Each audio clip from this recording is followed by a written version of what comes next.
Olá, muito bom dia para você, um ótimo domingo. O Política Cruzada está começando. Hoje nós vamos falar sobre um pacote de concessões de rodovias estaduais, que está tudo para começar a ser pronto. A expectativa é de que o leilão já aconteça em março deste ano e envolve aqui vários trechos da região do Triângulo Mineiro, entre eles a BR-365 entre Uberlândia e Patrocínio, no Alto Paranaíba, e também a MGC 452 entre Uberlândia e Araxá. Nós vamos conversar com a representante da Secretaria de Infraestrutura do Governo de Minas Gerais para detalhar a quantas andam esse pacote de concessões de rodovias estaduais aqui da região. E a gente também vai falar de uma apuração que foi feita pelo jornal O Estado de São Paulo nesta semana e aponta que os desembargadores do Tribunal de Justiça de Minas Gerais receberam, ao longo de 2021, salários que ultrapassam em mais de 10 vezes o teto do funcionalismo público, que é de R$ 39.300. Os vencimentos brutos dos 260 magistrados, incluindo desembargadores da ativa, aposentados e convocados para atuar temporariamente na corte, custaram 252 milhões de reais entre janeiro e novembro de 21. Os valores de dezembro ainda não estão disponíveis. Olha, só para vocês terem uma ideia, apenas um desembargador que se aposentou em agosto recebeu de uma só vez R$ 563 mil brutos, o maior contra-cheque do ano. Em agosto, a título de direitos eventuais, os magistrados receberam mais de R$ 300 mil brutos cada. O segundo mês com maiores olerites foi abril, quando 176 desembargadores ganharam acima de R$ 200 mil brutos. Parece prêmio de loteria, né?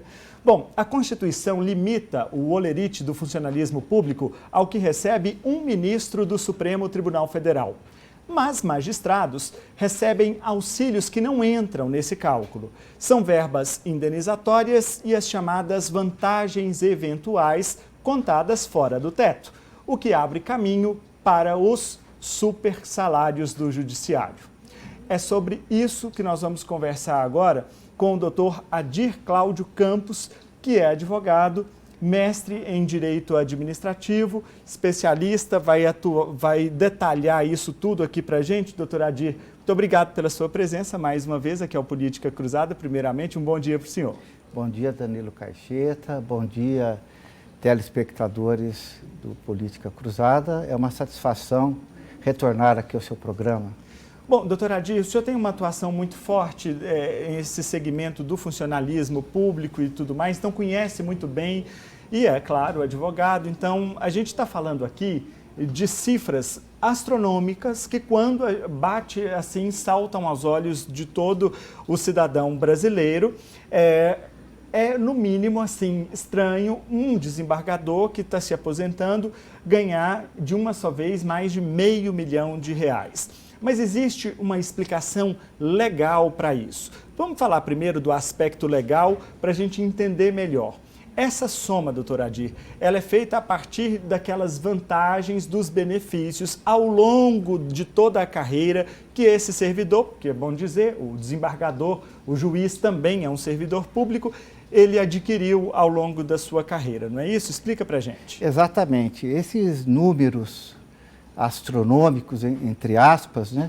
Na verdade, eles podem levar a uma ilusão, que é o fato de haver uma remuneração excessiva isoladamente. O que acontece nesse caso de desembargador receber 500, 300 mil reais é porque no ato de aposentadoria somam-se as vantagens que ele não recebeu ao longo da atividade, de 35 anos de atividade, como é o caso, por exemplo, das férias-prêmio, que inclusive é noticiada ali. As férias-prêmio é uma vantagem que o servidor público mineiro recebe, também os magistrados, todos os servidores recebem, que são 3 meses de salários a cada 5 anos. No caso do desembargador, portanto, 3 meses de subsídio a cada 5 anos. Então, Esses valores, eles se acumulam, porque o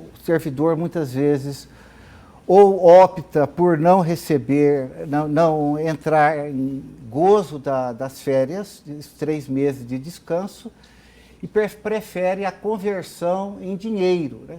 Isso às vezes se acumula ao longo dos anos, ele só vai receber isso na aposentadoria. Então, como o subsídio dos magistrados passam dos 30 mil reais, então soma-se esse tempo, por isso que isso dá um valor grande.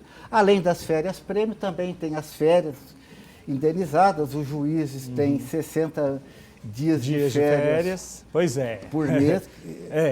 É legal, mas é questionável isso. Inclusive tem discussões de um novo projeto da Lei Orgânica da Magistratura abolir isso, que nos parece a todos nós que razoável, né? Uma verdadeira discrepância com os demais agentes públicos, né, que não têm 60 dias. Com os demais brasileiros. Qual é o brasileiro que tem 60 dias de férias a não ser juiz?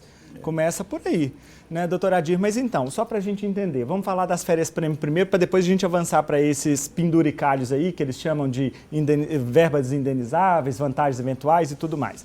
Mas o que acontece? As férias prêmio, isso também me chama atenção, porque olha, se o servidor, no caso o juiz, decide por conta própria não tirar as férias no momento em que ele as adquiriu, as férias prêmio, que é um benefício do servidor público, ok?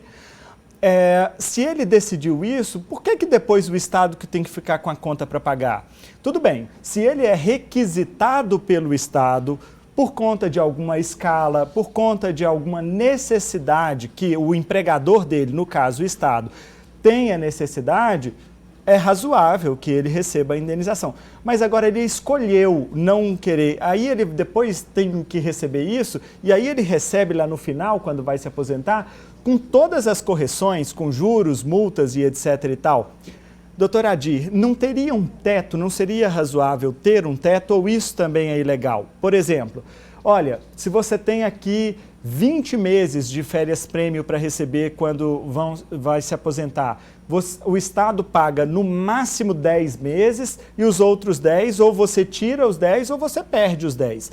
Isso não seria mais justo do ponto de vista das contas públicas, e seria legal ou ilegal?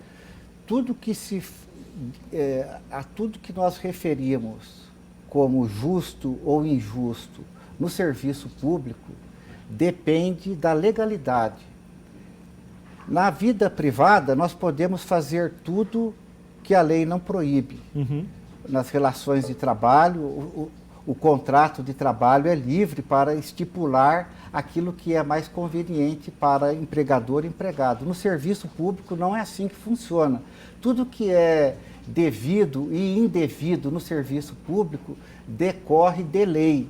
Então, se houver críticas com relação à forma de recebimento das férias prêmio, como essa sugestão que você aponta, ela tem que ser objeto de uma reforma legislativa. Sim. Porque a lei permite que o servidor público ou usufrua do descanso ou receba esse descanso em dinheiro. As férias prêmio, importante que se saiba disso, o propósito das férias prêmio, no município chama-se licença prêmio, em nível federal também tinha licença prêmio, e foi importante também informar, foi revogada em 1997, servidor público federal não recebe mais a licença prêmio, mas em nível estadual e municipal ainda existe esse benefício. A finalidade dele é premiar, como o nome já diz, o servidor eficiente e produtivo. Essa é a ideia, tanto que o servidor que tenha um número determinado de faltas ou que receba algum tipo de punição disciplinar, como a suspensão, ele perde o direito ao benefício. Então essa é a finalidade, o propósito da lei. Né?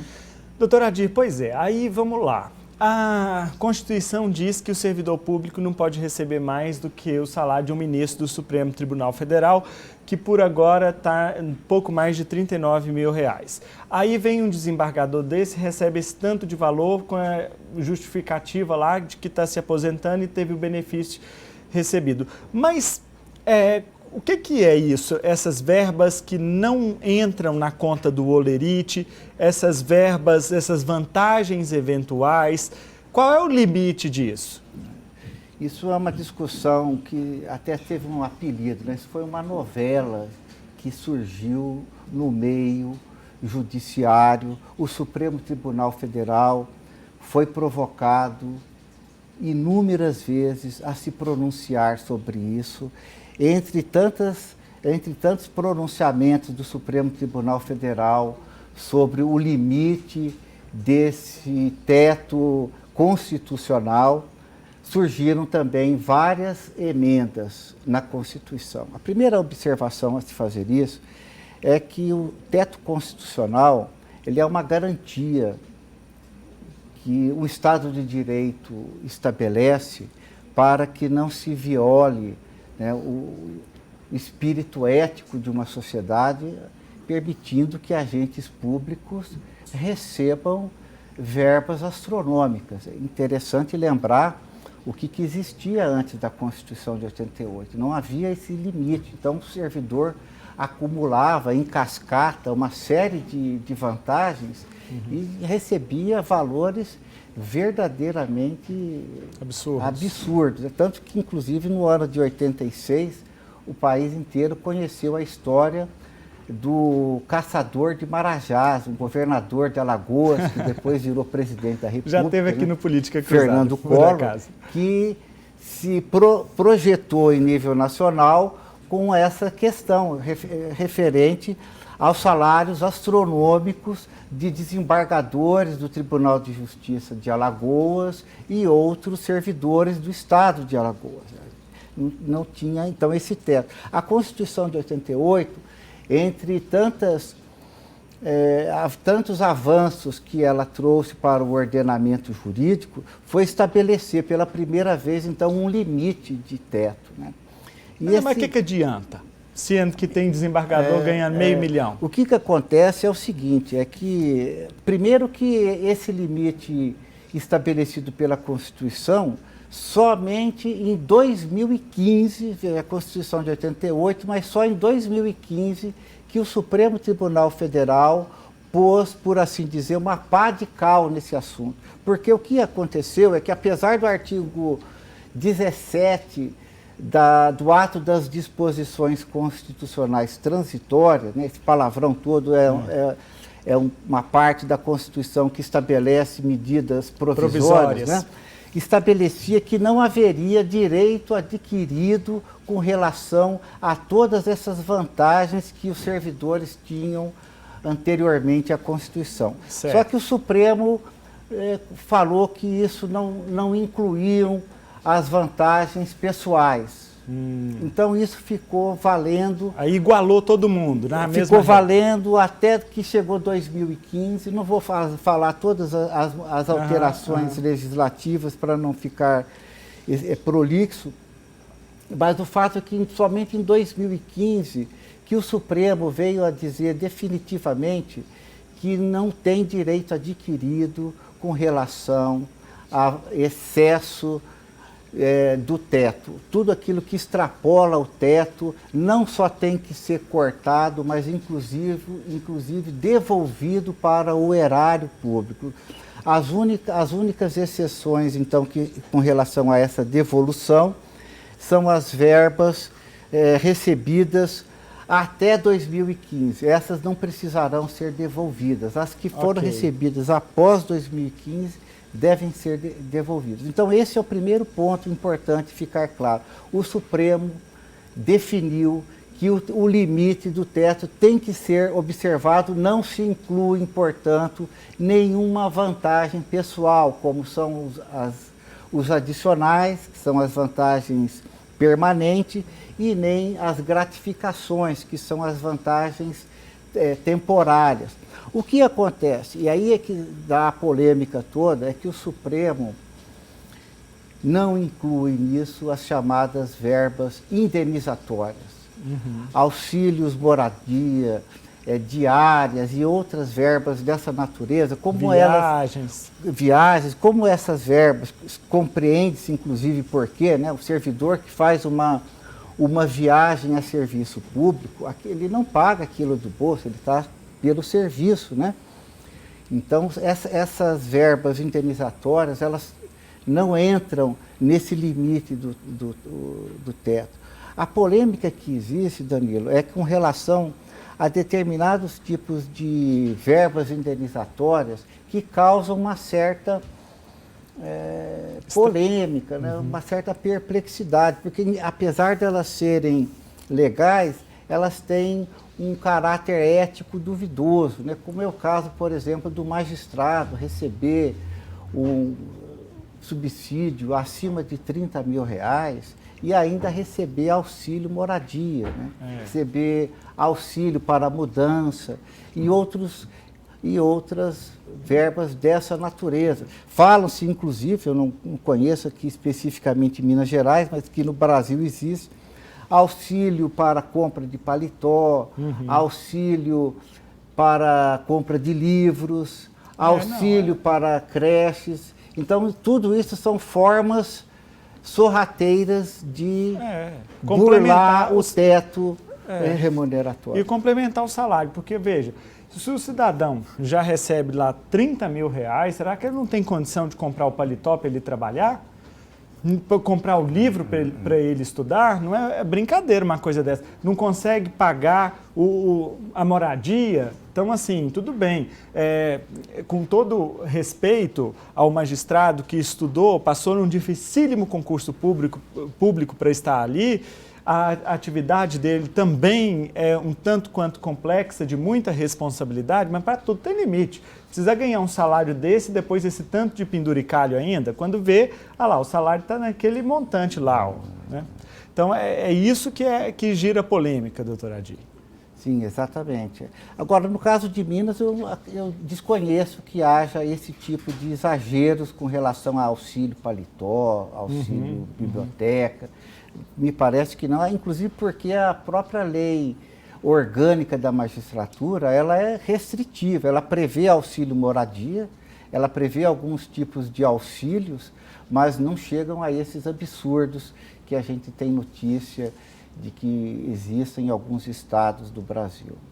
Doutor Adir, como é que está para o cidadão comum, se ele quiser questionar isso na justiça, por exemplo, ele pode, por exemplo, provocar o Supremo Tribunal Federal para discutir uma questão como essa, ou o caminho seria, não, o caminho tem que passar lá pelo Congresso Nacional, vamos mudar lá, entrar com um projeto de iniciativa popular, colher as assinaturas para tentar mudar a legislação? Porque nós estamos falando aqui de dois aspectos, o que é legal e o que é imoral, né? Mas a legalidade com a moralidade, pelo menos no serviço público, deveriam andar juntas. Aliás, é uma das características do direito administrativo, não é? A moralidade também.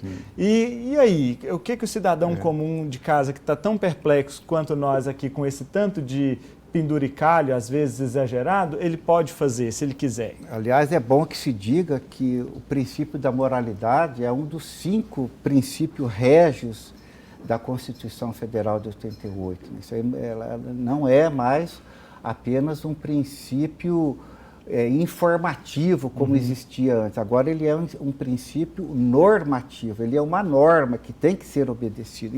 E é justamente inspirada nessa norma que muitas leis são atacadas por ferir a moralidade administrativa. O cidadão, quando ele tem algum inconformismo com alguma prática que ele considere ou ilegal ou inconstitucional, ele tem diversos mecanismos para se valer deles. Um deles é a ação popular, né, que é o próprio cidadão que faz. Ele tem também o mecanismo chamado da reclamação, que ele pode fazer isso ao Supremo Tribunal Federal quando uma decisão do Supremo Tribunal Federal não estiver sendo obedecida por algum órgão público, né? E outro mecanismo, esse não é acessível ao cidadão, apenas 9 pessoas estão legitimadas pela Constituição para fazê-lo, né? Que é a ação direta de inconstitucionalidade. Você provoca o Supremo Tribunal Federal para que ele declare algum ato normativo federal ou estadual afrontoso à Constituição Federal. Agora, o outro procedimento é através de um projeto de lei que pode ser encaminhado ao Congresso Nacional para definir melhor essas regras, esclarecer. Né? Esclarecer melhor. Você veja, o próprio teto remuneratório, ele passou por várias emendas já. Ele teve uma emenda 10 anos depois, a emenda 19, de 1998. Depois, em 2003, teve uma nova emenda alterando novamente o conteúdo desse teto remuneratório. Já teve várias discussões no Supremo Tribunal Federal, inclusive envolvendo, por exemplo, o limite de teto dos procuradores municipais, se deve ser o teto do prefeito, ou se deve ser o teto dos desembargadores. Tudo isso já passou pelo Supremo Tribunal Federal. E as polêmicas ainda existem, como diz respeito aí ao que seriam as verbas indenizatórias, né? Qual é o propósito dessas verbas indenizatórias? Todo mundo tem claro o que deve ser as verbas indenizatórias. Mas o fato é que, lembrando... Qual é o limite disso? Né? Eu gostaria de lembrar aqui o célebre Montesquieu, que é um dos fundadores do Estado moderno. Ele diz uma frase muito célebre e que nunca foi tão atual, né? É preciso que o poder controle o poder. Ou seja, não pode deixar que nenhum poder se autorregule. É preciso que haja uma autocontenção. A Constituição Federal ela já prevê isso. Inclusive, muita gente critica a nomeação de magistrados pelo Executivo e Legislativo, mas a inspiração dessa forma de constituição do Judiciário remonta a Montesquieu. É para impedir que um poder ele tenha excesso de prerrogativas. É o que se diz lá muito em Brasília, né? São os freios e contrapesos, né? Doutor Adir Cláudio Campos, falando aqui conosco, ao Política Cruzada. Doutor Adir, muito obrigado pela sua presença mais uma vez, viu? Obrigado a todos pela oportunidade de falar novamente com vocês. É uma grata satisfação poder estar aqui. Bom, e agora é hora da gente saber o que foi destaque no noticiário político nacional nessa semana que passou. O meu colega Victor Fernandes traz os destaques para a gente. Oi, Victor, bom dia para você. Bom dia, Danilo, e ótimo domingo para você de casa que acompanha o Política Cruzada. O governador Romeu Zema lamentou esta semana a negativa do governo federal em suspender a bandeira de escassez hídrica nas contas de luz dos mineiros. Zema pediu o alívio na tarifa por conta da crise econômica em Minas Gerais, agravada pelas fortes chuvas de janeiro no estado. Nas redes sociais, o governador explicou que o pedido foi negado pelo Ministério de Minas e Energia. Dessa forma, continua vigorando a bandeira tarifária mais cara, com valor extra de R$ 14,20 a cada 100 kWh consumidos. Ainda no noticiário econômico da semana, o Brasil recebeu uma carta convite para ingressar na OCDE, a Organização para a Cooperação e Desenvolvimento Econômico. Chamada de Clube dos Países Ricos, a entidade vai exigir do Brasil uma série de mudanças econômicas. O ministro da Economia, Paulo Guedes, entende que o acesso à OCDE é positivo para o Brasil. Então, esse processo de acesso à OCDE é o reconhecimento de que nós somos um grande país. Nós já estávamos como uma grande potência emergente nos BRICS, Brasil, China, Índia, América do Sul. Nós já estávamos no G20, como uma das grandes economias do mundo, mas nos faltava essa dimensão, que nós estamos perseguindo há muito tempo também, Agora vamos acompanhar um pouco dos movimentos do xadrez político-eleitoral. Esta semana, o ex-presidente Lula concedeu entrevista a uma rádio de São José dos Campos. Ele foi perguntado sobre o papel da ex-presidente Dilma em um possível novo governo petista. Lula disse haver gente nova para tocar um governo e insinuou que Dilma não tem habilidade para a política. A Dilma, tecnicamente, é uma pessoa, sabe, inatacável. A Dilma, ela tem uma competência extraordinária. Aonde é que a companheira Dilma, na minha opinião, erra? É na política. Ela não tem a paciência que a política exige que a gente tenha para conversar, para ouvir as pessoas dizerem não, para atender as pessoas, mesmo quando você não gosta do que a pessoa está falando. Você não pode ficar agressivo, você precisa entender. Eu sou daqueles políticos, se o cara estiver contando uma piada que eu já sei, eu não vou dizer para o cara, eu já sei essa. Não, conta outra vez. Se for necessário eu rir, eu vou rir. Sabe, de uma piada que eu já ri. Outras peças do xadrez político que se mexeram esta semana estavam do lado do PSDB. Os tucanos, especialmente a ala antiga do partido, foram sondados sobre a possibilidade de apoio à chapa que se desenha com Lula e Geraldo Alckmin. Nas redes sociais, o ex-presidente Fernando Henrique Cardoso voltou a dizer que seu apoio será a João Dória, escolhido como pré-candidato pelo partido. Já pelo lado da terceira via, a briga se intensificou com ataques entre Sérgio Moro e Ciro Gomes. O pré-candidato pelo PDT criticou o ex-juiz pela sugestão de privatização da Petrobras. Ciro disse que Moro é um charlatão. Recentemente, Sérgio Moro negou a realização de um debate entre os dois. Mas o destaque da semana ficou mesmo com o presidente Jair Bolsonaro. Deixando de lado toda a polêmica da ordem do STF para que ele prestasse um depoimento em um inquérito na Polícia Federal, o presidente protagonizou movimentos políticos importantes durante a semana. Primeiro, ao autorizar um reajuste de 33% no piso salarial de professores de educação básica em todo o Brasil. O aumento é significativo e gerou resposta de gestores estaduais e municipais. Governadores e prefeitos alegam dificuldades orçamentárias. Em sua transmissão ao vivo, semanal, Bolsonaro disse que estava seguindo a lei. Reajustar, pelo máximo permitido por lei, os professores da rede básica de ensino no Brasil. São 1.700.000 professores.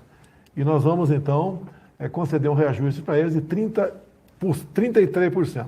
Isso já estava definido em lei no passado, que tinha que seguir alguma regra, né, para a concessão desse reajuste, e a regra apontava para um mínimo de 7% e um máximo de 33%. Nós resolvemos conceder o máximo, tendo em vista a importância aí dos professores para qualquer lugar do mundo, especial aqui para o nosso querido Brasil.